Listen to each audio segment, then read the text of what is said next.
Jenny and her family live in a small rural community on the Navajo reservation. And one night, her aunt and her two uncles were home alone while her grandparents were away at a meeting. And like many houses on the reservation at that time, they didn't have electricity. And it had already gotten dark outside, so her aunt and two uncles were starting to get ready for bed. All of a sudden, they start hearing sounds outside of the house, like somebody was moving things around outside. And so her oldest uncle went and took a look out the window and saw a figure out by their truck, which is weird because they were miles away from the nearest neighbor. But whatever it was, opened the door to the truck and started rifling through all of the personal possessions they had in the truck. Now, the three kids were scared, but they knew that they had to do something. So the oldest uncle goes to the closet and gets the rifle. And he's so young, it takes him a little bit to get himself steady, but he steadies himself as the other uncle flew open the door and he takes aim at the figure. Now the figure sees them standing there with the gun and turns and starts walking toward them, totally unfazed by the fact that they had a weapon. So the uncle pulls the trigger, but nothing happens. And as the figure grows closer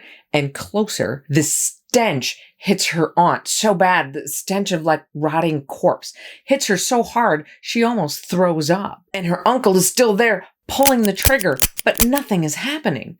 And the figure just keeps getting closer and closer and closer until just then, off in the distance, some headlights start coming down the highway. Jenny's grandparents are coming home. Now the figure sees the lights coming down the road, so it kind of moves off and tucks itself behind a tree that's near the house. And as Grandma and Grandpa are getting out of the truck, the uncle with the gun runs out to tell his father what's going on and points to the figure behind a tree, which is poking its head out to look and see what's going on. So the grandfather grabs the gun, goes into the house, grabs some ashes, rubs the ashes over the gun, rubs the ashes over a bullet, and chambers the bullet in the rifle. He then walks out onto the porch and takes a shot at the thing behind the tree. And as the gunshot echoes, the thing starts running. And at that point, Grandma takes Jenny's aunt and gets her into the house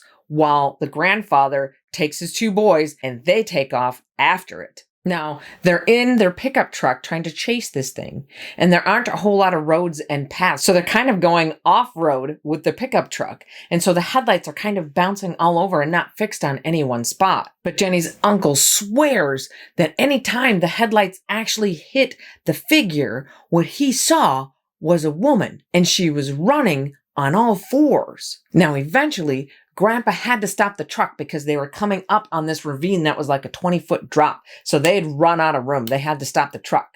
So Grandpa gets out of the truck and starts yelling in Navajo at the thing. But he's yelling at the thing like he knows who it is. He yells, "I am not scared.